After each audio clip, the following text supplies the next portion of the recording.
கர்த்தருடைய பரிசுத்த நாமத்துக்கு மகிமையும் கனமும் துதியும் ஸ்தோத்திரங்களும் உண்டாவதாக. All glory, honor, power and praise be to God Almighty. இந்த ஆசீர்வாதமான காலை வேளை ஆலயத்துக்கு வந்திருக்கிறவங்க ஒவ்வொருவரையும் வணங்கி வாழ்த்தி நான் வரவேற்கிறேன். I greet the congregation who have gathered here for this morning service in the name of our Lord and Savior Jesus அன்பான Christ. கர்த்தருடைய பிள்ளைகளே, தேவன் இந்த வாரத்திலேயும் நம்ம யாக்கோபை பற்றி தான் சிந்திக்க இருக்கிறோம். My beloved children of God, even this week we are here to meditate about Jacob. போன வாரத்துடைய தொடர்ச்சியை இந்த வாரத்தை நான் கண்டினியூ பண்ண விரும்புகிறேன். I would like to continue what I had left last week. அன்பான தேவனுடைய பிள்ளைகளே, ஈசாக்கு ஜெபித்தான், ரெபெக்காள் கருத்தரித்தாள், 2 பிள்ளைகளை பெற்றெடுத்தார்கள். அதிலே மூத்தவன் இளையவனை சேவிப்பான் என்று கர்த்தர் ரெபெக்காளுக்கு சொன்னார். My beloved people, last week we saw about how Isaac prayed for Rebekah and how Rebekah got conceived with twins in her womb, and God said Jacob would serve Esau, the firstborn. ஏசா வேட்டையாடுகிறவனாய் இருந்தான். பசியினாலே வேட்டையாடி சாப்பிட முடியாதபடி சூழ்நிலை வந்தபோது பயிற்றும் கூழுக்காக அப்பத்துக்காக தேசபுத்திர பாகத்தை விற்று போட்டார். We could see here when Esau longed for porridge, he gave his birthright to his brother Jacob. இன்றைக்கு அநேக விசுவாசிகள் அப்படிதான் இருக்கிறாங்க. Today most of the believers are like that, தங்களுடைய ஜேஷ்ட புத்திர பாகத்தை அலட்சியம் பண்ணிடுறாங்க, ignoring the birthright that was given to them. நான் தேவனுக்காக எல்லாவற்றிலும் சேஷ்ட புத்திரனாக புத்திரியாக சபையில இருப்பேன் என்கிற வைராக்கியம் இன்றைக்கு கொஞ்சம் கூட நம்ம மக்களுக்குள்ள இல்லை. These days there is no strong sense for the believers saying that I would be the firstborn, first I would handle the birthright what father had given to me in the church. அதாவது John வயிற்று பிழப்புக்காக அந்த உயிர் போக கூடாது, சாப்பிடணும், சாக போறவனுக்கு ஜேஷ்ட புத்திர பாகம் என்னத்துக்குன்னு ஏசா அலட்சியம் பண்ணினான். அது போல நம்ம ஆளுங்க இந்த வாரம் போல பரவாயில்ல, அடுத்த வாரம் போய்க்கலாம், அப்படி அந்த நாட்களை அலட்சியம் பண்ணுவது நம்முடைய ஆசீர்வாதத்திற்கு மட்டாக மாறிவிடும் என்பதை நான் உங்களுக்கு அறிவிக்கிறேன். My beloved people, as we all know that Esau sold his birthright just to fill his stomach, just for his hunger and for no other reason. He felt that I'm going to die in hunger. What would this birthright would really do to me? As he thought this way, he was ready to sell it to his brother. And let me tell you, today many of them are like that here. முதலாவது அவன் சேஷ்ட புத்திர பாகத்தை விற்றுவிட்டான், அலட்சியப்படுத்தினான். இரண்டாவது தகப்பனுடைய ஆசீர்வாதத்தையும் இழந்து போகிறதை நாம் பார்க்கிறோம். Firstly, he sold his birthright. Secondly, we could see that he missed the blessing that has to come from his father. தமிழிலே ஒரு நல்ல வார்த்தை உண்டு, முதல் கோணல் முற்றிலும் கோணல் என்று சொல்லுவார்கள். In Tamil language, there is a saying that when the start is not straight, the end couldn't be straight. குடும்பத் தலைவன் குடும்பத்திற்கு முதன்மையானவன். அந்த முதன்மையானவன் கோணலும் மாறாக போய்விட்டால் அந்த குடும்பம் முழுவதும் கோணலும் மாறுபாடுமாக மாறிவிடும். The head of the family is considered to be the first in the family. If the first is not straight and if the first is not upright and just, definitely the entire family would walk in his way and they wouldn't be perfect. இந்த ஏசா தேசபுத்திர பாகத்தை அலட்சியம் பண்ணினபடினால் அடுத்து தகப்பனை ஆசீர்வதிப்பேன் என்று சொன்ன ஆசீர்வாதத்தையும் அவன் இழந்து விடுகிறான். அந்த ஆசீர்வாதத்தையும் யாக்கோபு பெற்றுக்கொண்டான். Since Esau neglected the birthright as a firstborn, Jacob receives it from him, and secondly, he ignored and disrespected the blessing from his father, therefore Jacob receives it. நான் உங்களுக்கு தைரியமாக ஒரு வேண்டுதல் வைக்கிறேன், உங்களுடைய பங்கை நீங்கள் இழந்து போகாதிருங்கள், உங்களுடைய உறவை நீங்கள் இழந்து போகாதிருங்கள். உங்களுக்கும் தேவனுக்கும் நடுவிலே இருக்கிற அந்த விதமான இணைப்பை ஒருவனும் துண்டிக்க இடம் கொடாதிருங்கள். அது இடம் கொடுப்பீர்கள் என்றால் நீங்கள் அலட்சியமாய் இருக்கிறீர்கள் என்பது பொருளாகும். With a courage, with a great thought that God has given to me, I would like to tell you all, do not disconnect yourself from God the Father who has given the relationship to you. Do not disconnect your rights for any purpose. Do not disconnect your relationship with Him for any reason. ஆகவே என்னை கேட்டுக்கொண்டிருக்கிறேன் அன்பு தேவனுடைய மக்களே, நீங்கள் செய்ய வேண்டிய ஒன்று இருக்குமானால் உங்களுடைய ஸ்தானத்தை, உங்களை வைத்திருக்கிற இடத்தை நீங்கள் இழந்து விடாதிருங்கள். அந்த இடத்துல இன்னொருவருக்கு இடம் கொடுக்காதபடி உங்களுடைய இடத்தை நீங்கள் பாதுகாத்துக் கொள்ளுவீர்களானால் உங்களுக்கு முடிவிலே ஜீவ கிரீடம் கிடைக்கும். My beloved people, one humble request I would like to tell you and give it to you. Do not misplace the position where you are. Do not ignore the place that's been given to you. Do not ignore the position and responsibility that's been given to you. If you ignore, if you neglect, if you disrespect it, definitely there will be another person coming in your place. But when you hold on tight to it, when you protect it, when you take good care of it, definitely a great blessing will be on your heads. யாக்கோபு 1:12 இவ்விதமாய் சொல்லுகிறது, சோதனையை சகிக்கிற மனுஷன் பாக்கியவான். We could see from James chapter 1 verses 12, it says, whoever overcomes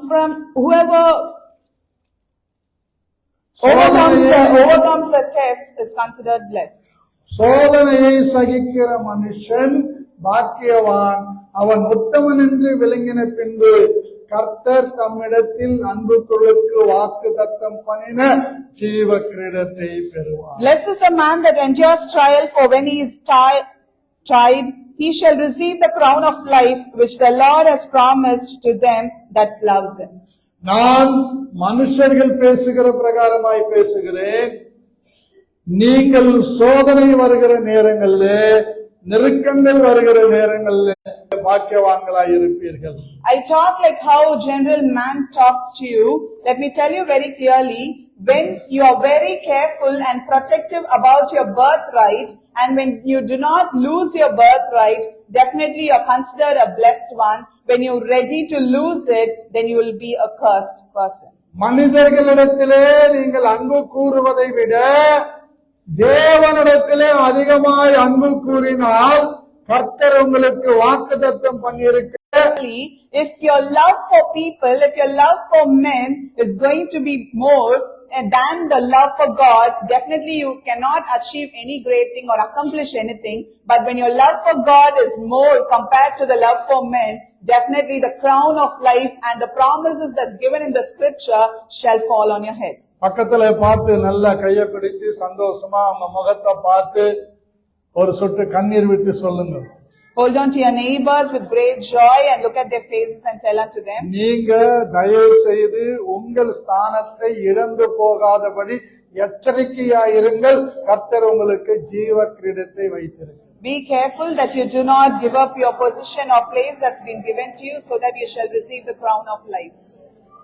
உங்கள் ஸ்தானத்தை நீ இழந்து விட்டால், when you give up your position, கையில இருக்கிற குருவியை விட்டுவிட்டு பறக்கிற குருவியை பிடிப்பதற்கு சமானமாகுது. It's more like leaving the bird that's in your hand and looking for the one that's flying over. கையில இருக்கிற குருவியை பாதுகாக்கணுமா, அதை விட்டுட்டு பறக்கிற குருவியை பிடிக்கணுமா? What is really important, to be careful with the bird that's in our hands or to look for the one that's flying? ஆண்டவர் உங்களை நம்பி கொடுத்திருக்கிற ரட்சிப்பு, விசுவாசம், தரிசனம் இவையெல்லாம் உங்கள் கையில இருக்கிறது. அவைகள் விட்டுவிட்டால் மறுபடியும் நீங்க பறக்கிற குருவியை பிடிக்க முடியாது. கையில கொடுக்கப்பட்டதை உண்மையாய் பற்றி கொண்டு நடந்தால் உங்கள் ஜேஷ்ட புத்திர பாகம் உங்களை விட்டு மாறவே மாறும். With the trust that God has on you and me, God has given unto us the great salvation, the great blessing, the great covenant. When you protect it, when you try to get hold of it, definitely you will not give up on the birthright as a firstborn. But when you do not want anything and if you lose it, definitely curse will be on you. ஏசாவினுடைய 2 ஆசீர்வாதங்களையும் யாக்கோபிடத்திலே transfer ஆகிவிட்டது, அங்கே மாறிவிட்டது. இப்போது ஏசா உணர்வு அடையவில்லை, மனம் திரும்பவில்லை, மாறாக அவனை கொலை செய்ய வேண்டும் என்று காயினை போல எரிச்சல் அடைகிறார். We could see that both the blessings that Esau had has been transferred to his brother Jacob because of Esau's reluctance, because of Esau's ignorance, because of Esau's ignorance and negligence. Everything has got transferred. Now he is turned to be like Cain with a great irritation. என் அருமையான தேவனுடைய பிள்ளைகளே, இழந்ததினாலே மனம் திரும்பி தேவ சமூகத்தில் அவன் கதறி இருந்தால் ஒரு மாற்றங்கள் அவனுக்கு கொடுக்கப்பட்டிருக்கலாமோ என்பது என்னுடைய தியானம். ஆனால் வேத வசனத்தின்படி, சத்தியத்தின்படி பார்த்தால் அவன் இழந்ததுதான். ஆனால் யாக்கோபோ பற்றி கொண்டான். இன்றைக்கு யாக்கோபின் தேவன் என்று நாம் இயேசுவை அழைக்கிறோம், ஏசாவின் தேவன் என்று அழைப்பதில்லை. My beloved children of God, my urge is, had he apologized in the presence of God after all this, definitely God would have got forward to him and he would have given him something. But since he had a lot of irritation, since he gave up his birthright, everything got to Jacob, who got hold of whatever comes in his way. That is the main concern. Now we are calling God, God of Jacob and not God of Esau. இங்கே ஒரு பெரிய அநியாயத்தை ஏசா செய்கிறான். Here we could see a great unpleasing thing that Esau is doing. அதாவது யாக்கோபு 2 ஆசீர்வாதங்களை பெற்றுக்கொண்டான் என்று எரிச்சல் அடைந்து அவனை கொலை செய்ய துடிக்கிறான். அடுத்து அவன் இஸ்மவேலுடைய பெண்களை கல்யாணம் பண்ண துடிக்கிறான். Two things Esau is doing here. One, with a great irritation and urge to kill his own brother Jacob because assuming the fact that he has stolen everything from Esau. Second thing, he is marrying the women of Ishmaelites. வேதம் அழகாய் சொல்லுகிறது, பிரியமானவர்களே, 27ஆம் அதிகாரம் 42வது வசனம் உங்களுக்காக வாசிக்கிறேன். மூத்த மகனாகிய ஏசாவின் வார்த்தைகள் ரெபெக்காளுக்கு அறிவிக்கப்பட்டது. அப்பொழுது அவள் தன் இளைய மகனாகிய யாக்கோபை அழைத்து, உன் சகோதரனாகிய ஏசா உன்னை கொன்று போட நினைத்து தன்னை தேற்றிக் கொள்ளுகிறான். ஆகையால் நீ என் மகனே நான் சொல்லுவதை கேட்டு எழுந்து புறப்பட்டு ஆரானில் இருக்கிற என் சகோதரனாகிய லாபானிடத்துக்கு ஓடி போய் உன் சகோதரிய கோபம் கனியும் மட்டும் சில நாள் அவனிடத்தில் இரு என்று தாய் அனுப்புகிறார். My beloved people, as we turn our scriptures to Genesis chapter 27 verses 42 to 45, we could see that here Rebekah, as she hears what all Esau has been planning, she is calling Jacob and giving few instructions. Let me read it for you. And these words of Esau, her eldest son, were told to Rebekah, and she sent and called Jacob, her younger son, and said unto him, Behold, your brother Esau concerning you does comfort himself, purposing to kill you. Now therefore, my son, obey my voice and arise, flee to Laban my brother to Haran, and tarry with him a few days until your brother's fury turns away. அன்பான தேவனுடைய பிள்ளைகளே, ஏசா இஸ்மவேலிய பெண்களின் திருமணம் செய்தபடியினால் அவர்கள் ரெபெக்காளுக்கும் ஈசாக்குக்கும் மனநோவாக இருந்தார். My beloved people, scripture also tells us, since Esau married the women of Ishmaelites, those women of Ishmaelites were of great stress to Rebekah and Isaac.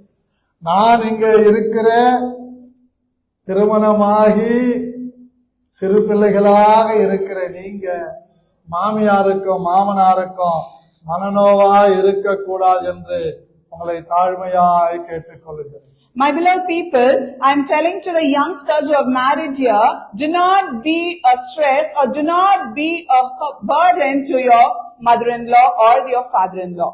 நானும் இந்த விஷயத்திலே மனநோவாக இருந்தேன், ஆனால் ஆண்டவர் என் மனதை மாற்றினார். My beloved people, even I was with a furry heart, with an unpleasing heart in the same scenario, but God has turned everything. உங்களுக்கு புரிந்திருக்கும் என்று எனக்கு தெரியும். புரியாவிட்டாலும் யாரையாவது கேட்டு தெரிந்து கொள்ளுங்கள், சரியாக இருக்கும். I believe you all understand, and I truly hope you all know about this. Even if you do not know about this, do not be bothered to ask anyone and know.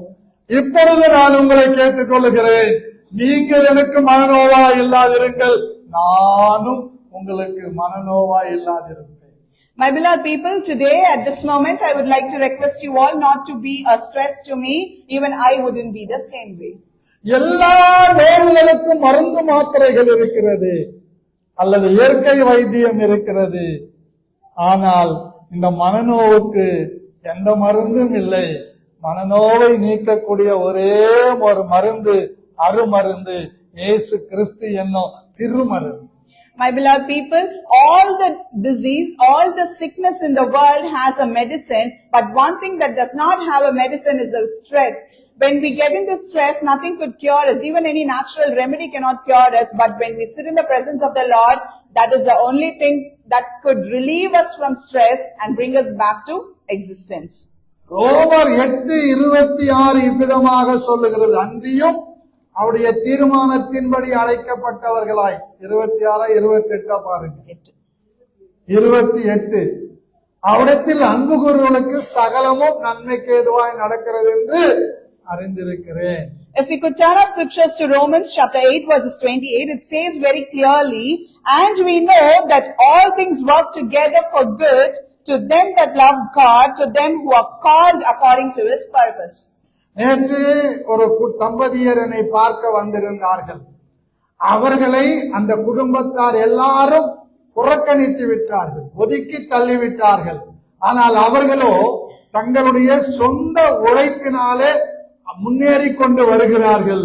ஆனால் மற்றவர்களோ share market, கீழ் market, அந்த மார்க்கெட்டுன்னு போய் அடுத்தட்டுக்கு போயிட்டாங்க.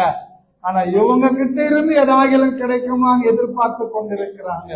இதுதாங்க உழைக்கிறவனுக்கும் உழைக்காதவனுக்கும் உள்ள வித்தியாசம். My beloved church, yesterday a family visited me for prayer. To know more about them, the family is working on their own and they are surviving by themselves.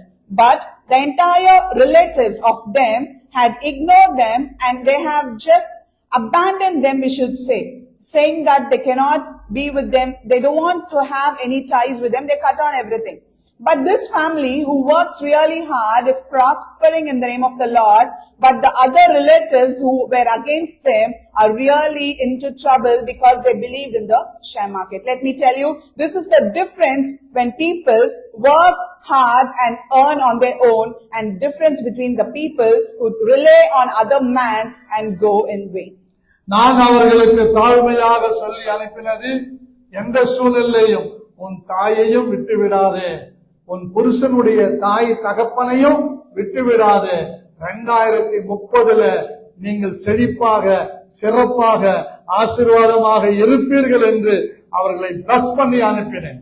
With humbleness, I told them very clearly, do not ignore or do not neglect your parents nor your spouse parents, so that you shall be blessed. In 2030, you will be in a greater place and you shall glorify God. நான் தைரியமாய் சொல்லுகிறேன், உங்கள் உழைப்பு, உங்களுடைய பாடுபடுதல், உங்களுடைய பிரயாசம் ஒன்று கூட விருதாவாய் இருக்காது. அதற்கு பலன் உண்டு, அதற்கு உயர்வு உண்டு, அதற்கு மேன்மை உண்டு. அதற்கு ஈடாக எதையும் யாரும் சேர்க்கவே முடியாது, இணையாக்க முடியாது. Let me tell you all with great courage that God has given unto me, your hard work, your trials, everything will come into pass. Nothing shall go in vain. Nobody can compare your heights. Nobody can compare your blessings with theirs, because you work hard and you eat the fruit of it. தைரியமாய் சொல்லுகிறேன், உங்கள் உழைப்பை சுரண்டுகிறவர்கள் ஆசீர்வாதமாய் இருக்க முடியாது. அந்த சுரண்டல்ல நீங்க பாதிக்கப்பட்டிருந்தாலும் நீங்க பாதிப்புல இருக்க மாட்டீங்க. கர்த்தருடைய வலது கரம் உங்களை தூக்கி எடுத்து நிறுத்தி அடிகளை உறுதிப்படுத்தி எல்லாருக்கும் முன்பாக ஆசீர்வாதமாய் இருக்க வைக்கிற தேவன் நம்முடைய தேவன். With a great courage, I again repeat, my beloved people, if someone is trying to remove all the hard works of yours and get a credit over them, let me tell you, they shall not prosper. When you work hard and you stand by yourself, God shall bring everything into pass. None of your efforts shall be in vain. Everything shall come to pass. God shall strengthen your feet, and He shall make you stand in the Mount of Zion, and He will make it very strong, and you shall not tremble anymore. God will be with you. 28ஆம் அதிகாரத்திலே முதல் வசனம் இப்படியாய் சொல்லுகிறது, ஈசாக்கு யாக்கோபை அழைத்து அவனை ஆசீர்வதித்து, நீ கானானருடைய குமாரத்திகளில் பெண் கொள்ளாமல் எழுந்து புறப்பட்டு பதான் அராமில் இருக்கிற உன் தாயினுடைய தகப்பனாகிய பெத்துவேலுடைய வீட்டுக்கு போய் அவ்விடத்தில் உன் தாயின் சகோதரனாகிய லாபானின் குமார்த்திகளுக்குள் பெண்கள் என்று அவனுக்கு கட்டளையிட்டு அனுப்புகிறார்கள். And in the 28th chapter, first two verses tells us what instruction did Isaac give to Jacob. He says, and Isaac called Jacob and blessed him and charged him and said unto him, you shall not take a wife of the daughters of Canaan. Arise, go to Padan Aram, to the house of Bethuel, your mother's father, and take you a wife from there of the daughters of Laban, your mother's brother.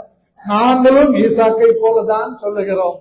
கண்ட இடத்திலே கண்ணை பறக்க விட்டு, கண்ட இடத்திலே மனதை அல்ல விட்டு, கண்ட இடத்திலே வலைய போட்டால் மீன் கிடைக்காது.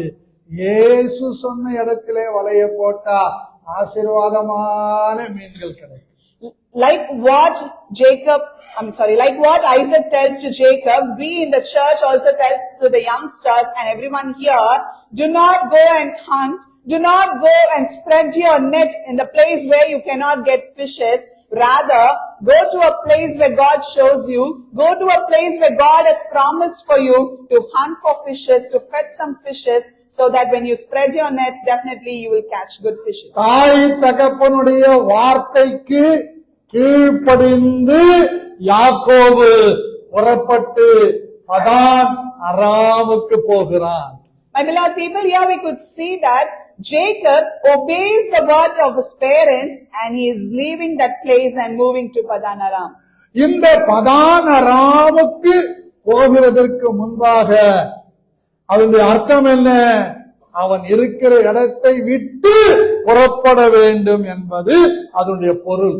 Even before he moves from Padan Aram, what is the meaning, what is the understanding that we could get from here is he have to move from that place. He have to start from the place where he is right now. இந்த 28லே 10ஆம் வசனம் இப்படி சொல்லுகிறது, யாக்கோபு பெயர்செபாவை விட்டு புறப்பட்டு ஆரானுக்கு போக பிரயாணம் பண்ணுகிறான். Here in the 10th verse, the scripture tells us very clearly, and Jacob went out from Beersheba and went toward Haran. நல்லா நீங்க கவனிக்கணும். நீங்க ஆரானுக்கு போகணும், செழிப்பா இருக்கணும். அப்படின்னா எடுத்தவனே உங்களுக்கு செழிப்பு வந்துடாது. ஆனா ஒன்னு விடணும். My beloved people, it's very important for us to understand that if we have to leave something and go to Haran, immediately the prosperity wouldn't come in our place, but we have to give up on something that God is not pleased. பெயர்செபாவை விடணும். We have to leave and give up Beersheba. Beersheba என்று சொன்னால் அது ஆணையின் கிணறு என்று சொல்லப்படுகிறது. The meaning of Beersheba is it's a great well. இந்த அபிமெலேக்குக்கும் ஆபிரகாமுக்கும் உடன்படிக்கை ஏற்பட்ட இடத்திற்கு பெயர் பெயர்செபா. பெயர்செபா என்றால் ஆணையின் கிணறு. ஆனா வேற ஒருத்தர் இருக்குது, பெயர் சீபா அப்படின்னு இருக்குது. பெயர் சீபா என்றால் நல்லது கிணறு. ஆனா இங்க பெயர்செபா என்றால் ஆணையின் கிணறு என்று அர்த்தம். My beloved people, here as we see a well of water where Abimelech and Abraham made a covenant within themselves, but there is a name where they call Sheba and all that, but here God says this is a well of order. சீபா என்றால் 7 பெண்ணாட்டு குட்டிகள் அர்த்தம். ஆபிரகாமுக்கு அபிமெலேக்கு 7 பெண்ணாட்டு குட்டிகளை கொடுக்கிறான். அதை கொடுத்து உடன்படிக்கை செய்கிறான்.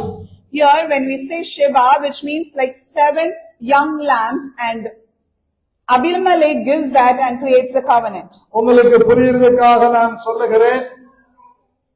ஆதியாகமம் 21ஆம் அதிகாரம் 24வது வசனத்திலிருந்து உங்களுக்காக வாசித்து காண்பிக்கிறேன். அதற்கு ஆபிரகாம், நான் ஆணையிட்டு கொடுக்கிறேன் என்றார். I would like to make it very clear for you. Let's turn to the book of Genesis chapter 21 verses 24. Abraham said, I will swear. இந்த அபிமெலேக்கு ஆபிரகாம் கிட்ட வர வேண்டியதற்கு காரணம் என்ன? 22வது வசனம், அக்காலத்தில் அபிமெலேக்கும் அவள் சேனாதிபதியாக பீகோலும் ஆபிரகாமை நோக்கி, நீ செய்கிற காரியங்கள் எல்லாவற்றிலும் தேவன் உன்னோடு இருக்கிறார். ஆகையால் நீ எனக்காவது என் குமாரனுக்காவது என் பேரனுக்காவது வஞ்சனை செய்யாமல் நான் உனக்கு செய்த தயவின்படியே நீ எனக்கும் நீ தங்கியிருக்கிற இந்த தேசத்திற்கு தயவு செய்வேன் என்று இங்கே தேவன் பேரில் எனக்கு ஆணையிட்டு கொடு என்றார். Why did Abraham swear? Because Abimelech asked for a favor, asked for a swear, therefore he does it. If we could read from 22nd verse, it says, and it came to pass at that time that Abimelech and Phicol, the chief captain of the host, spoke to Abraham saying, God is with you in all that you do. Now therefore, swear unto me here by God that you will not deal falsely with me, nor with my son, nor with my son's son, but according to the kindness that I have done unto you, you shall do unto me and to the land in which you have sojourned. ஆகவே இந்த Beersheba என்றால் ஆலையின் கிணறு. அதை விட்டுட்டு நீ போ. எங்க போ? பதான் அராமுக்கு போ. அங்கே உன் தாயினுடைய சகோதரன் லாபான் வீட்டுக்கு போ என்று ஈசாக்கு யாக்கோபை ஆசீர்வதித்து வழி அனுப்புகிறான். அவனும் தாய் தகப்பனுடைய ஆசீர்வாதத்தோடு புறப்பட்டு போகிறான். My beloved people, as we just read this, Beersheba means a well of water, and Isaac wants Jacob to move from that place and move towards Padan Aram and then start his life in a fresh. எத்தனை பேருக்கு நான் சொல்லுகிற இந்த கதை புரிகிறது என்று எனக்கு தெரியவில்லை. கண்ணை கட்டி காட்டுல விட்ட மாதிரி ஒரு சிலருடைய முகங்கள் என்ன சொல்றாருன்னே தெரியல அப்படின்னு யோசித்து கொண்டிருக்கிற மாதிரி எனக்கு ஒரு ஃபீலிங் வருகிறது. I feel really bad that many of them have a sense like looking at to me like you couldn't understand anything and you feel isolated and nothing is on your mind. புரியுதா?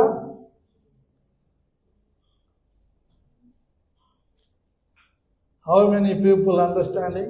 எத்தனை பேருக்கு புரிகிறது? புரியுதுங்களா? ரொம்ப சந்தோஷம். I'm glad that some of you could understand. எது உங்களுக்கு புரியுதோ இல்லையோ பெயர்செபாவை விடுங்க. Whatever you understand or you don't understand doesn't really matter, but give up Beersheba. உங்கள் ஆவிக்குரிய வாழ்க்கையை, உங்கள் ஆத்மாவை, உங்க ஆசீர்வாதத்தை கெடுக்கக்கூடிய, உங்க உயிரை எடுக்கக்கூடிய உறவுகளை விட்டுங்க.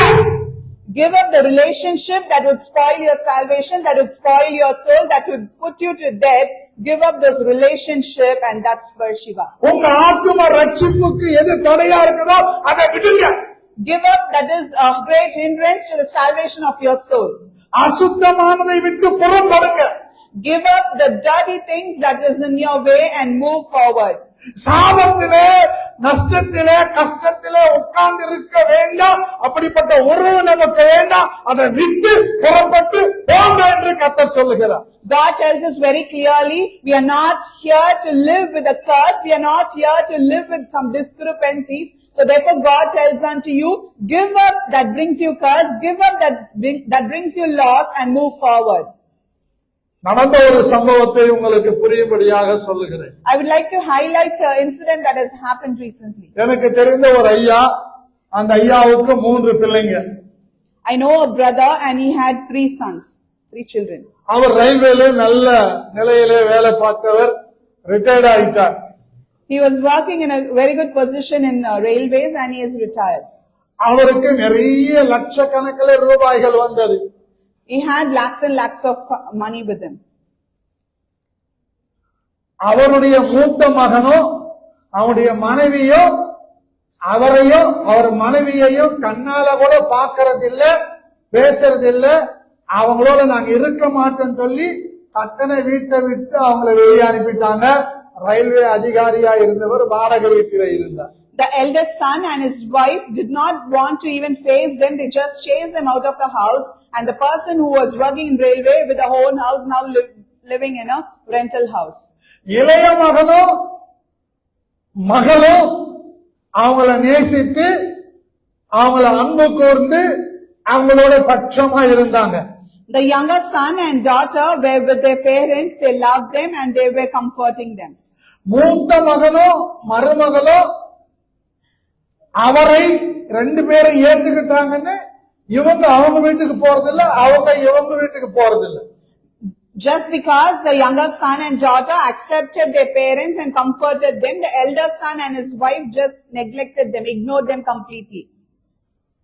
நல்லா புரிஞ்சுக்கங்க, மூத்த பையனுக்கு நல்ல வேலை இல்லைன்னு சொல்லி தன் வேலையை விஆர்எஸ் கொடுத்து அவனை வேலையில சேர்த்தா, எவனை வேலையில சேர்த்தாரோ அவன் அப்பனையும் அம்மாவையும் நேசிக்கல. Please listen and understand something very carefully. The father understood the fact that his elder son did not have a proper job, so he signed VRS and gave his job to his son, and that particular son ignored and abandoned his own parents for no purpose. சில மாதங்கள்ல எல்லாம் முடிந்து விட்டது. இவருக்கு retired அந்த VRS கொடுத்ததற்கான நிறைய லட்சக்கணக்கில் ரூபாய்கள் வந்தது. After some months, he received lakhs and lakhs of rupees after signing his VRS. உங்க நாலேஜுக்கு விடுறேன், அந்த ரூபாயை எத்தனை பங்கு போடணும்? I leave it to your understanding, asking you all, how many parts should that amount to be separated, split it to? என்னப்பா நீங்க அறிவாளிகள். ஆனா அவரு 3 பங்கு தான் போட்டார். You're brilliant and you're saying it should be split into 4 parts, but that particular person did just 3. தனக்கும் தன் மனைவிக்கும் எதிர்காலத்திற்காக ஒரு பங்கு வைத்துக் கொண்டார். அவருக்கு ரிட்டையர்ட் ஆனதுக்குரிய பென்ஷன் வரும், குறைஞ்சது 40,000 ரூபாய் வரும். ஆனால் அந்த 2 பங்கு இளைய மகனுக்கும் இளைய மகளுக்கும் கொடுத்துட்டார். What he did is he kept 1 part for him and his wife for future, and the rest of the 2 parts he gave it to his younger son and daughter, because he would receive a pension of 40,000 every month. மூத்த மகன் ஓடி வந்தார் என்கிட்ட. The eldest son came running to me. Uncle, எங்க அப்பனுக்கு அறிவே இல்லைங்க. He came and told me, Pastor, my beloved uncle, my father had no brains. உங்க அப்பனுக்கு அறிவு நிறைய இருக்குதுடா, அதனாலதான் உனக்கு அவர் வேலையை கொடுத்துட்டாரு. நீ உன் பொண்டாட்டி பேச்சை கேட்டு அவர் வீட்டை விட்டு வெளியே ஏத்திட்ட. அவர் கட்டின வீட்டுல இருக்கிற அவர் வேலை உனக்கு வந்திருக்குது. இப்ப அவருக்கு அறிவில்லைன்றியே, நீ அறிவில்லாதவனா அவர் அறிவில்லாதவனான்னு கேட்டேன். As he came to me and narrated all this, I asked him in turn, your father had a lot of sense. That's the main reason he has given his job to you and his house to you, and you listening to his wife's words, you chased him out. Should I consider you as a foolish person or him? அதுக்கு அவன் என்ன சொல்லி இருக்கணும்னு நீங்க நினைக்கிறீங்க? What do you really think he would have replied me? நீங்க சொல்றத கரெக்ட்னு சொல்லணுமா? அதுக்கு மாறா என்ன சொல்லிட்டாங்கன்னா, அவர் உங்களுக்கு காணி கொடுக்கிறார், அவர் பக்கமா தான் பேசுவீங்கன்றான். Shouldn't he have told, Pastor, uncle, whatever you said is right? Rather, he said, that was shocking to me, he said, just because he's giving you offerings, you are talking on his favor. நான் ஓப்பனா சொன்னேன், பச்சையா சொன்னேன், சத்தியத்துக்காக உனக்கு நான் சத்துருவாதத்தை பத்தி கவலைப்படலடா, எனக்கும் வயிறுக்குது, அவர் காணிக்க கொடுத்தாதானே, அதனால இன்னும் கொஞ்சம் காணிக்க அதிகமா கொடுப்பாருந்தாண்டா அவருக்கு சைன் செக் போட்டுங்கிறேன். I replied to him with the great truth and with great honor. I told him very clearly, it could be either ways, but if you consider that way, I wouldn't mind to become your enemy for truth. He'll give me more offering, even I have hunger, and I would even expect more so that I would fall at his feet. அப்படியே நேரா அவங்க அப்பா கிட்ட போனேன். I went straight to his father. எதுக்கு uncle இப்படி பண்ணிட்டீங்க, அவனை அப்படி கை விட்டுட்டீங்கன்னு கேட்டேன். I asked him, why did you abandon him like this? Pastor, அவனுக்கு நான் துரோகம் அல்ல பாஸ்டர், என் வேலையை அவனுக்கு கொடுத்திருக்கிறேன், என் வீட்டை அவனுக்கு கொடுத்துட்டு வந்திருக்கிறேன், அதுக்கப்புறம் நான் எதுக்கு இதை அவனுக்கு கொடுக்கணும் பாஸ்டர்? என் பிள்ளைங்க 2 பேருக்கு நான் எதுவுமே கொடுக்கல, அதனால 2 பங்கு அவங்களுக்கு கொடுத்துட்டேன், 1 பங்கு எனக்கு வச்சிருக்கிறேன் அப்படின்னு சொன்னார். இப்போ பயங்கரமான ஒரு ஜட்ஜ்மெண்ட் முடியுது. நான் சொன்னேன், அவர் அடுத்து ஒரு வார்த்தை சொன்னார், அவனும் அவன் மனைவியும் எல்லாரும் பாக்குற மாதிரி கழுத்தை பிடிச்சு அங்க 2 பேரையும் வெளியே தள்ளினாங்க. அவனுக்கு கொடுக்கணும்னு எண்ணம் எனக்கு இருக்குது. அவன் கழுத்தை பிடிச்சு வெளியே தள்ளானே, அந்த காட்சி எனக்கு முன்னாடி முன்னாடி முன்னாடி வந்து நிக்குது பாஸ்டர். நான் சாகிற வரைக்கும் இந்த பணத்துல 1 பைசா கூட அவங்களுக்கு நான் தரமாட்டேன். After listening all this, I went straight to that brother and asked, my beloved brother, why did you do this to him? He is coming to me.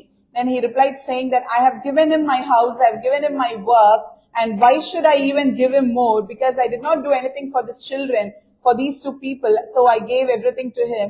Even if I think about giving something to him, my heart wouldn't accept it, because everyone in the streets watched him chasing me and my wife out of the house, holding my neck, and that film wouldn't hide from my eyes at any point of time. நான் உங்களுக்கு தைரியமாய் சொல்லுகிறேன், அந்த தகப்பன் செய்தது சரிதான் என்று ஒத்துக்கொள்ளுகிறவர்கள் கரத்தை உயர்த்தி ஆமென் சொல்லுங்க. I would tell you with great courage, how many of you would say along with me, whatever the father did is right? இதே தாங்க நம்முடைய தகப்பன். மனம் உருக்கமுள்ளவர், இரக்கமுள்ளவர், தயை உள்ளவர், கிருபை உள்ளவர், எல்லாவற்றையும் நமக்கு ஜீவனையே கொடுத்தவர். இப்ப அவரை கழுத்தை பிடிச்சு வெளியே தள்ளலாம், அவர் எப்படி உன்னை வந்து ஆசீர்வாதம் பண்ணுவார். Similar to this, I would like to highlight our Father, the God. He is a compassionate God. He is a pleasing God. He is a loving God. If we chase him out of the house like what the son did, how would he think about blessing us again? Bible சொல்லுகிறது, உங்கள் பிள்ளைகளுக்கு நல்ல ஈவுகளை அறிந்திருக்கிற போது உங்கள் பரமபிதா கொடுக்காதிருப்பது எப்படி என்று. Scripture tells us very clearly, how come a man can know to give good gifts to your children? How wouldn't the Father, everlasting Father, wouldn't do that? ஆகவே என்னை கேட்டுக்கொண்டிருக்கிறேன் அன்பான தேவனுடைய பிள்ளைகளே, யாக்கோபை போல தாய் தகப்பனுடைய விருப்பத்தை நிறைவேற்றும்படி நீங்கள் பெயர்செபாவை விட்டு விலகுங்கள், பெயர்செபாவை விட்டு புறப்படுங்கள். கர்த்தர் உங்களை பதான் ஆராமிலே வைத்து செழிப்பாக்குவார், சிறப்பாக்குவார், மேன்மையாக்குவார். Therefore, to the children, those who are listening unto me, let me tell you very clearly, obey to the word of your parents, obey to the word of your father, your mother, and leave all that has to be given up, like move from Beersheba, move towards Haram, and God shall bless you, seeing your obedience. இப்போ அவரு பெயர்செபாவுக்கு புறப்பட்டு, பெயர்செபாவை விட்டு புறப்பட்டு எங்க போறார்? தாய் மாமன் வீட்டுக்கு போகிறார். Now what is he doing? He is moving from Beersheba and moving towards Haran, his maternal uncle's place. கர்த்தருடைய வாக்குத்தத்தம் என்ன? நீ போகிற இடத்திலெல்லாம் நான் உன்னோடு இருந்து உன்னை கைவிடாதிருப்பேன், உன்னை விட்டு விலகாதிருப்பேன். இது யாருடைய வாக்குத்தத்தம்? ஆண்டவருடைய வாக்குத்தத்தம். What is the promise that God has given us? God has promised us not to leave us, not to forsake us, but to be with us wherever we go. And this promise is very strong, and God would definitely fulfill it. என்னை கேட்டுக்கொண்டிருக்கிறேன் அன்பான தேவனுடைய பிள்ளைகளே, பதாம் அரானை விட்டு தன் சகோதரனுக்கு பயந்து ஓடுகிறான். ஏறக்குறைய மணிக்கு 82 kilometre வேகத்திலே ஓடுகிறான். பொழுது சாய்கிறது, பொழுது அஸ்தமிக்கிறது. ஒரு இடத்திலே வருகிறான், அந்த இடத்துக்கு பெயர் லூஸ் என்று பெயர். My beloved people, here we could see he is moving from Beersheba. He arrived and he started to run, and he falls tired and he falls asleep, and that place is called Luz.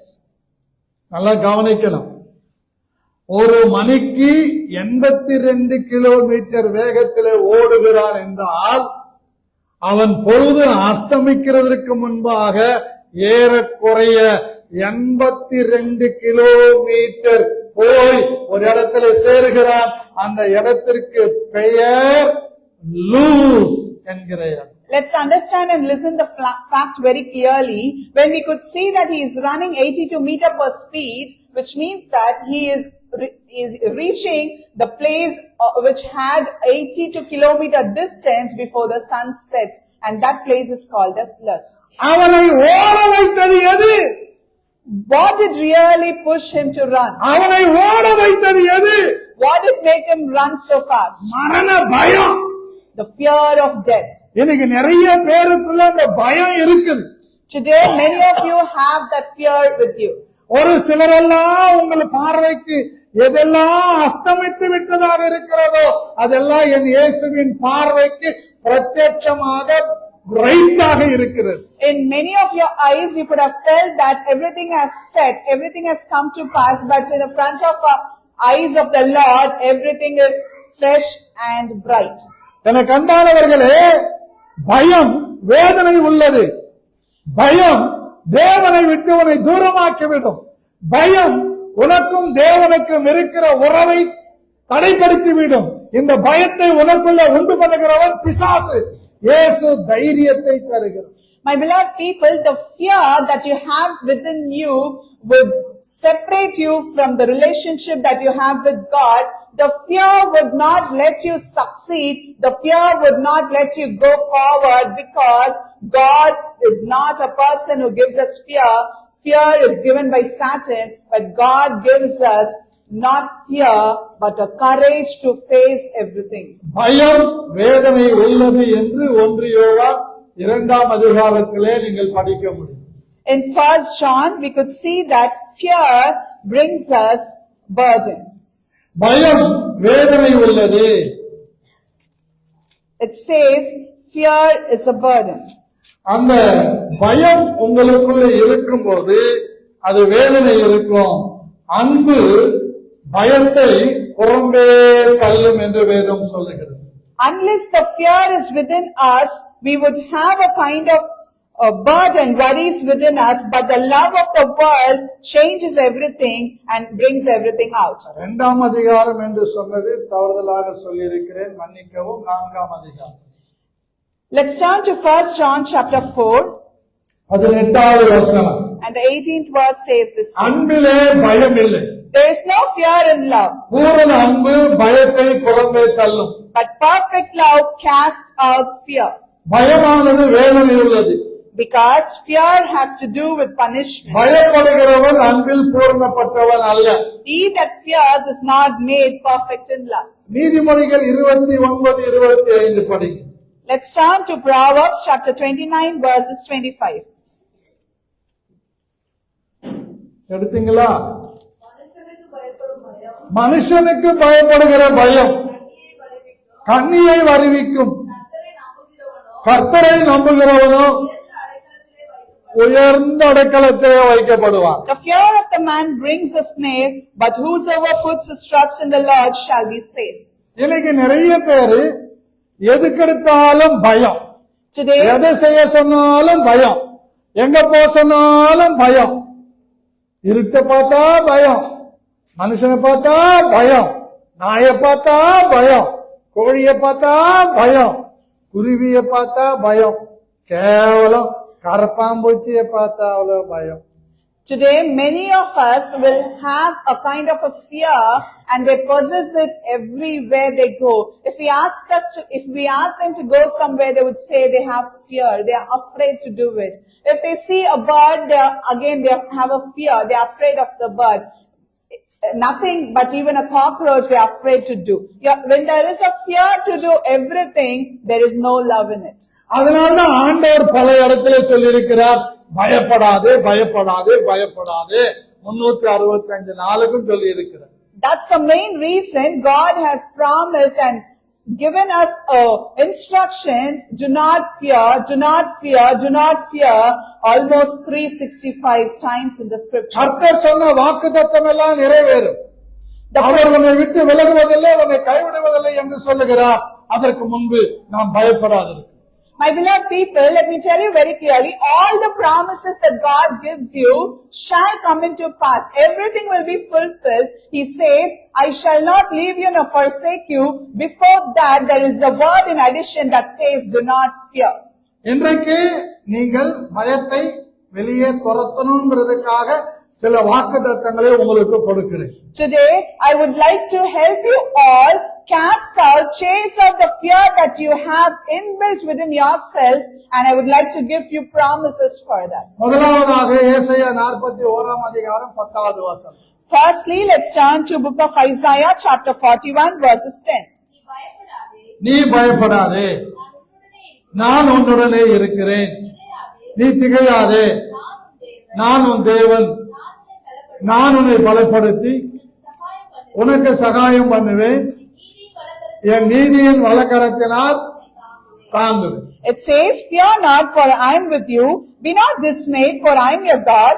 I will strengthen you. Yeah, I will help you. I will uphold you with the right hand of my righteousness. God says, don't be worried. I with you always. தேவன் சொல்லுகிறார், பயப்படாதிருங்கள், கவலைப்படாதிருங்கள், நான் உங்களோடு கூட இருக்கிறேன். ஹல்லேலூயா. அல்ல ஜோர கை தட்டுங்க. சரியா தட்டுங்களா? Praise the Lord. நீ பயப்படாத. Do not fear. உன்னுடைய எதிர்காலத்தை பத்தி நீ பயப்படாத. Do not worry about your future. Do not fear about your future. உன் குடும்ப சூழ்நிலையை பார்த்து நீ பயப்படாத. Do not fear about the situation of your family. எதற்கு நீ பயப்படாத. Do not fear for anything. நீ பயந்தால் உன்னிடத்திலே தேவனுடைய அன்பு இல்லை. If you fear, there is no love of God within you. கர்த்தருக்கு பயப்படுகிற பயம் தேவை. The fear of the Lord is very important. கர்த்தருக்கு பயப்படுகிற பயம் ஞானத்தின் ஆரம்பம். We have learned in scripture, the fear of the Lord is the beginning of the wisdom. கர்த்தரை தவிர மற்ற யாருக்கும் எங்கேயும் எப்பவும் பயப்படாது. Do not fear for any man, at any place, at any time, except God. மடியிலே கனம் இருந்தா வழியிலே பயம் இருக்கும். நமக்குதான் மடியிலே கனம் இல்லையே. நம்ம தான் ஒவ்வொருத்தரும் வெயிட்டா ஹைட்டா இருக்கிறோம். மடியில என்ன இல்ல, கனம் இல்ல, அதனால வழியில பயம் இல்லை. If we have heaviness, if we have fullness if we have a burden in our lap, definitely we should be worried as we pass by, as we go on the roads. But when we do not have anything, there's no point in fear. நீ பயப்படாதே, நான் உன்னுடனே இருக்கிறேன் என்று கர்த்தர் உனக்கு தைரியம் சொல்லுகிறார். ஆகவே நீ பயப்பட. Today, God is strengthening you. God is giving you a courage, saying that fear not, for I am with you, therefore do not fear. இரண்டாவது சொல்லுகிறார், நீ திகையாதே, நான் உன்னுடன் இருக்கிறேன். Secondly, he says, do not be dismayed, I am with you. மூன்றாவது சொல்லுகிறார், நான் உன் தேவன். நான் உன் தேவன் என்றால் அர்த்தம் என்ன? நான் பயத்தை ஜெயித்திருக்கிறேன், பிசாசை ஜெயித்திருக்கிறேன், உலகத்தை ஜெயித்திருக்கிறேன், இச்சைகளை ஜெயித்திருக்கிறேன், பெருமைகளை ஜெயித்திருக்கிறேன், எல்லாவற்றையும் நான் ஜெயம் கொண்டிருக்கிறபடியால் நான் உனக்குள்ளே இருக்கிறேன். என்னை விசுவாசிக்கிறவன் ஒரு நாளும் பயப்பட மாட்டான். பயத்தை புறம்பே தள்ளுவான். Thirdly, he says, I am your God. If he says, I am your God, which means there is no fear in him. There is just love within him. When he is our God, he doesn't want us to fear for anything in this world, anything that comes our way, any scenario that we face in a day-to-day life. But he says, I am your God and I am with you. When he is with us, nothing shall overtake us. Nothing shall come over us. அகடிக்காக சொல்றேன், நீங்க சிரிக்கிறதுக்காக சொல்றேன். கடன் வாங்கினவன் பயப்படக்கூடாது, கடன் கொடுத்தவன் தான் பயப்படணும். I would like to highlight a statement for fun. People, those who receive debt, receive or borrow funds, wouldn't really fear, but people who give funds, give no money, will have to fear. ஏதோ ஆத்திர அவசரத்துக்கு வாங்கிட்டோம், நம்ம பயப்படக்கூடாது, தைரியமா இருக்கும். அவனை பார்த்து சொல்லணும், கர்த்தர் என்னோடு இருக்கிறார், அவர் கொடுக்கிறப்போ உன் கடன் கொடுப்பேன்னு சொல்லணும். We might have borrowed for some emergency and we shouldn't fear. If the debtor comes and asks us for the money, we should tell them, I am not afraid, God is with me, I will return it when he gives me. நானு சர்ச்சை கட்டுறதுக்கு பொருள் வாங்கின கடைக்காரங்க சொல்லிட்டு தான் வாங்கி இருக்கிறேன். என்னை நம்பி எதையும் கொடுக்காத, கொடுத்தேன்னா கர்த்தர் கொடுத்தாதான் கொடுப்பேன். சார் உங்களை பத்தி நிறைய சொல்லிட்டுக்கிறாங்க சார், நீங்க வாங்கிங்க சார். வாங்கிட்டேன். இப்போ 1,85,000 அவருக்கு என்ன பண்ணணும், கொடுக்கணும். ஆனா ஒரு முறை மாத்திரம் போன் போட்டேன், என்ன சார் மறந்துட்டீங்களா? சத்தியமா மறக்கல, ஆண்டவர்கிட்ட சொல்லினே இருக்கிறேன், அவர் தருவாரு, கொடுப்பேன், தர்ற வரைக்கும் அமைதியா இருப்பேன்னு சொல்லி இருக்கிற, ஜாகிரதையா இருந்துக்கோ அப்படின்னு அவருக்கு பயம் வச்சு விட்டுக்கிறேன். My beloved people, likewise, when I had to borrow few things in the hardware, so I got it for church building construction purpose, and I told him very clearly, be sure when you give it to me, I would return it to you only when I receive it from God, unless that you shouldn't disturb me. And he said he wouldn't. In between, he called me asking for the amount. I told him, God hasn't given it to me yet. I've been talking to God, asking for it every day, and I've told him to wait for it. அவன் தான் நம்மளை பார்த்து பயப்படணும், நம்மளை யாரையும் பார்த்து பயப்படவே கூடாது. யார் கேட்டாலும் சொல்லுங்க, வாங்கிட்டேன் கொடுத்துருவேன், ரொம்ப டிஸ்டர்ப் பண்ணியான்னா போட்டுருவேன்னு சொல்லுங்க.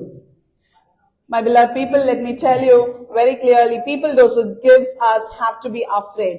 You don't have to be afraid in case you have received any debts earlier. Just tell them, please wait, I'll give it to you when God gives to me. கடன் வாங்கிட்டு இருந்தீங்கன்னா குடுத்துருங்க, கொடுக்காத ஏமாத்திட்டீங்க, கடைசி காசு கொடுத்தும் தீர்க்கும் வரைக்கும் அங்க பரலோகத்துல உங்களுக்கு இடம் கிடையாது. Have you ever borrowed? சோதரம். Therefore, we shouldn't fear about anything. எனக்கு அன்பான கர்த்தருடைய பிள்ளைகளே, தைரியமா இருங்க, திகையாதே. நான் உன் தேவன், உன்னை பலப்படுத்துகிற தேவன், உனக்கு சகாயம் பண்ணுகிற தேவன், என் நீதியின் வலது கரத்தினால் உன்னை தாங்குவேன். Therefore, let me tell you all very clearly, scripture tells us, promises us that fear not, for I am your God, I shall uphold you with the hand of my righteousness, I shall not leave you nor forsake you. இப்போ சிலருக்கு இப்போ வாக்குத்தத்தம் கொடுக்கிற 11, 12 படிங்க, படிச்சீங்கன்னா ஆமென் சொல்லுவீங்க, அல்லேலூயா சொல்லுவீங்க, அவ்வளவு நல்ல வாக்குத்தத்தம். இதோ கரெக்டா படிக்கிறேன். இதோ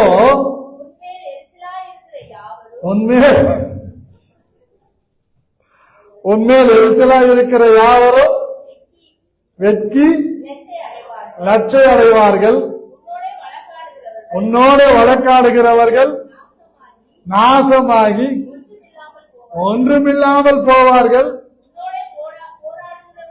உன்னோட போராடினவர்களை தேடியும் காணாதிருப்பாய், உன்னோடு யுத்தம் பண்ண மனுஷர் ஒன்றுமில்லாமல் இல் பொருள் ஆவார்கள். உனக்கு மாத்திரம் இல்ல, நீ யாரை என் மேல எரிச்சல் கொண்டிருக்கிறாயின்னு சொல்றியோ அவங்களும் அந்த வசனத்தை படிச்சாங்கன்னா அது உனக்கும் பலிக்கும். வசனம் 2 பக்கமும் கருக்குள்ள, எந்த பக்கம் சாஞ்சாலும் வெட்டும். ஆகவே ஆண்டவருடைய வாக்குத்தத்தம் ரொம்ப சூப்பரா இருக்கும், சர்ப்ரைஸா இருக்கும். My beloved people, I would like to give you a couple of promises that God wants to give it today. Behold, all that they were incensed against you shall be ashamed and confounded. They shall be as nothing, and they that strive with you shall perish. You shall seek them and shall not find them. Even them that contended with you, that they war against you, shall be as nothing and as a thing not existing. This is not just for one person, it's for both the sides, since the scripture is double-sided sworded. ஒருத்தர் என்ன பார்க்கல, கையோட பார்க்கிற ஒருத்தர் என்ன பார்க்க மாட்டேங்குது. None of you are looking over to me. மூன்றாவது ஆண்டவர் நமக்கு வாக்கு பண்ணுகிறார். 13வது வசனம் இப்படி சொல்லுகிறது, உன் தேவனாகிய இருக்கிற கர்த்தர் உன் வலது கையை பிடித்து பயப்படாதே, நான் உனக்கு துணை நிற்கிறேன் என்று சொல்லுகிறார். The third promise God is giving you from the 13th verse, for I the Lord your God will hold your right hand, saying unto you, fear not, I will help you. 14வது வசனம் சொல்லுகிறது, யாக்கோபு என்னும் சிறு பூச்சியே, யாக்கோபு என்னும் பூச்சியே, இஸ்ரவேலின் சிறு கூட்டமே, பயப்படாதே, நான் உனக்கு துணை நிற்கிறேன் என்று கர்த்தரும் இஸ்ரவேலின் பரிசுத்தரும் ஆகிய உன் மீட்பர் உரைக்கிறார். The fourth promise is from the 14th verse that says, "Fear not, you warm Jacob and your men of Israel, I'll help you, says the Lord, and your Redeemer, the Holy One of Israel." எனக்கு தெரிஞ்ச ஒரு pastor ரவுடியா இருந்து ரட்சிக்கப்பட்டவர். I know a pastor who was rowdy earlier and he was redeemed by a word of God. அவரு 15 பேரை தயார் பண்ணி வச்சிருக்கிறார். He had prepared 15 people on his side. அவர் ரட்சிக்கப்பட்டாரு, ஆண்டவரை ஏத்துக்கிட்டாரு. அந்த 15 பேரும் ஆண்டவரை ஏத்துக்கலவங்க தான். He was delivered, he was redeemed and he accepted Jesus as his own savior. All these 15 people also accepted Jesus as a savior. பெரிய சபை, Bigger church. நல்ல அவங்களுக்கு ஒரு யூனிஃபார்ம் கொடுத்துக்கிறாரு 15 பேருக்கும். The pastor has given a uniform to all the 15 people. அவங்க கையில வச்சிருக்கிற தடியெல்லாம் சூப்பரா இருக்குது. The stick they have in their hands looked very nice. ஒரு முறை ஒரு 10 பேர் வந்துட்டாங்க. Once 10 of them came forward. Church நடத்தக்கூடாது. They said you cannot conduct a church. அழகா ஒரு போன் அடிச்சார். He called, just one call he did. அந்த 15 பேரும் வந்தாங்க. All the 15 of them came. எல்லாத்தையும் சிசிடிவி கேமரா ஆஃப் பண்ணி போட்டார். போலன்னு பொழுதுட்டாங்க. அவங்க பாட்டுக்கு போயினே இருந்துட்டாங்க. They switched off the CCTV camera connection and they just gave them multiple knocks and left from that place. இவங்களும் போலீஸ் ஸ்டேஷனுக்கு போக முடியல, அடி வாங்கிட்டு ஹாஸ்பிடல்ல போய் படுத்துக்கினாங்க. These 10 people couldn't go to the police station because they were severely injured. They had to go to the hospital. சச்சாண்ட போனோம், தடை பண்ண அடிச்சாங்கன்னா அவனுக்கு கேவலம். If he says that I went to the church, we stopped them and they hit me, if they say that, there would be a shame for them. அவர் எனக்கும் சொன்னார், நீங்களும் ஒரு 10 பேர் ரெடி பண்ணி வச்சுக்கோங்க. He told me, you can also prepare 10 of them, pastor. எங்க வாலிபர்கள்லாம் பாத்தீங்கன்னா இன்னைக்கு நாளைக்கு தாவர மாதிரி இருக்குது. ஒன்னா திடமாக்குதா பாரு. If we could see our youth, they are not so strong and not brave. ஒரு முகத்துல கூட தெம்பு கிடையாது. Not even a single face is so strengthened. தடியே கையில எடுக்கிற சக்தி கூட கிடையாது ஒண்ணு கூட. They do not have even the ability to hold a stick. இவர் எங்கிருந்து போய் அடிக்கிறது அடுத்தவங்கள? How would they go and hit others? மனைவியை மெத்தின்னு சோறு சாப்பிடுறவங்க எல்லாம் எப்படிங்க அடிக்க முடியும்? How could they go and hit others? For they even scold their partners at home. குழம்புல உப்பு இல்லைன்னா பொண்டாட்டி அடிக்கிறான், சோத்துல உப்பு கல் இருந்தா பொண்டாட்டி அடிக்கிறான். We have the head of the family who hit their wives when there is no salt in the food, there is no favor in the food. இவங்களை ட்ரெயின் பண்ணி வச்சேன்னு வச்சுக்கோங்க, வர்றவன் என்ன அடிச்சு சப்பாயா போட்டு பிறகுதான் இவங்க வருவாங்க. If I had to train all of these kind of people, I have to wait for them to finish me off and then only these people would come. அதனால அந்த சுட்டு வட்டாரத்துல எந்த ரவுடியும் எந்த கேப்பாரையும் அவர்கிட்ட போக முடியாது. அவங்க ஒரே வார்த்தையே அங்க போனா கொண்டு போடுவாண்டா, அங்க போவாதீங்கன்னு சொல்லி தடை பண்ணிட்டுக்கிறாங்க. எத்தனை பண்ணாலும் அதே மாதிரிதான் எங்க நடந்தாலும் அவர் ஆள் அனுப்பிச்சிரு. Therefore the entire area will be afraid of going to that particular church because they would return with great beatings. Therefore they said wherever this happens in that area, whichever church faces this, all these 15 people would go there. யாக்கோபு என்னும் பூச்சியே, இஸ்ரவேலின் சிறு கூட்டமே, பயப்படாதே, நான் உனக்கு துணை நிற்கிறேன் என்று கர்த்தரும் இஸ்ரவேலின் பரிசுத்தருமாகிய மீட்பர் சொல்லுகிறார். This is the promise God has given us. Fear not, you warm Jacob and you men of Israel. I will help you, says the Lord, and your Redeemer, the Holy One of Israel. ஐந்தாவது சொல்லி முடிக்கிறேன். Let me tell the fifth promise. 15வது வசனம். From the 15th verse. இதோ என்ன போர் அடிக்கிறதுக்கா? அதான் கேட்டேன். போர் அடிக்கிறதற்கு நான் உன்னை புதிதும் கூர்மையுமான பற்களுள்ள எந்திரமாக்குகிறேன். நீ மலைகளை மிதித்து நொறுக்கி குன்றுகளை பதருக்கு ஒப்பிடுவாய். My beloved people, the 15th verse tells us very clearly, behold, I will make you a new sharp threshing instrument having teeth. You shall thresh the mountains and beat them small and shall make the hills like chaff. ஒரு நாள் எங்க Elisha, தாத்தா போர் அடிக்குது தாத்தா. Once Elsa came to me and said, Grandpa, it's really boring. உங்களுக்கு என்ன வேணும்னு கேட்டேன். மொபைல்ல யூடியூப்ல என்னவோ பார்க்கணும் தாத்தா. I asked her, what do you really want? She replied saying, I want phone and I wanted to watch YouTube. ஏம்மா அதெல்லாம் பார்க்க போற, நல்லது கிடையாதுமா. இல்ல தாத்தா, ஒரே போர் அடிக்குது தாத்தா. I told her, it's not really good to watch all that. Why do you even do it? She said, it's really boring. அப்படி ஜன்னல் பக்கமா திருப்பி அங்க பாரு, அந்த இடுகாட்டாண்ட நீட்டா ஒரு இரும்பு இருக்குது, ஒரு கம்பி இருக்குது. அதை அடிச்சேன்னா தண்ணி வரும், போய் உன் போர் மாறுற வரைக்கும் என்ன பண்ணு, அடிச்சுக்கிட்டே இருன்னு. இங்கே காணுமே. I showed her the other side and told her there is a bowl kept there. Until you feel okay, go and try using it so that you can see some water. பாருங்க, 4 வயசு கூட முடியல, அவளுக்கு என்ன அடிக்குதான், போர் அடிக்குதான். சரின்னு mobile கொடுத்தேன். கரெக்டா YouTuber போனா அந்த மைக்க தொட்டா என்னவோ சொல்றா. ஷார்ட்ஸ் இல்ல, வேற அதுக்கு முன்னால ரீல்ஸ் இல்லம்மா, நாஸ்தியா நாஸ்தியா அது கட கட கட கட லைனா நிக்குது. யாரு சொல்லி கொடுத்தாங்க, எப்படி இது வரைக்கும் கூட அங்க மைக்க தொட்டு பேசினா இது வரும்னு எனக்கு தெரியல. அந்த அளவுக்கு பிள்ளைங்க ஸ்பீடா இருக்கிறாங்க. ஆனா கர்த்தர் நமக்கு வாக்கு பண்றாரு, உன்னை கொண்டு மலைகளை நொறுக்குவேன், உன்னை கொண்டு குன்றுகளை பதறாக்குவேன், உன்னை புதிதும் கூர்மையுமான பற்களுள்ள எந்திரமாக்குவேன், நீ ஆசீர்வாதமாய் இருப்பாய் என்று கர்த்தர் வாக்கு பண்ணுகிறார். Amen. We could see the generation is moving so fast and they are very capable of understanding the technology very quickly. Even we do not know what it brings to.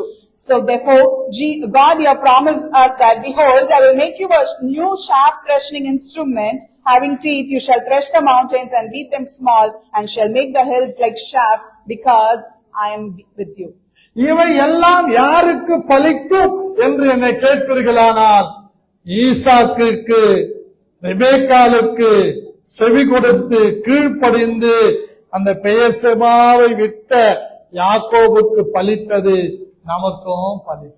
If you were to ask me, to whom does all these promises will come into existence, I would reply with a statement saying that when Jacob, the son of Rebekah and Isaac, was ready to obey to his parents, he was ready to lend his ears to their thoughts, he was ready to obey whatever they said, and he left Beersheba.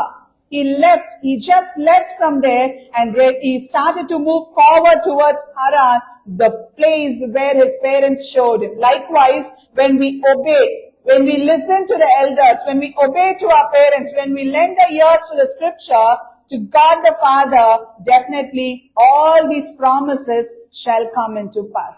நீங்க விடாம அதையும் முடிச்சுக்குவேன், இப்படியே வாழ்ந்துக்குவேன்னா நிச்சயமா இந்த வாக்குத்தத்தங்கள் பலிக்காது, உங்க பயம் உங்களை விட்டு நீங்காது, திகில் நீங்காது.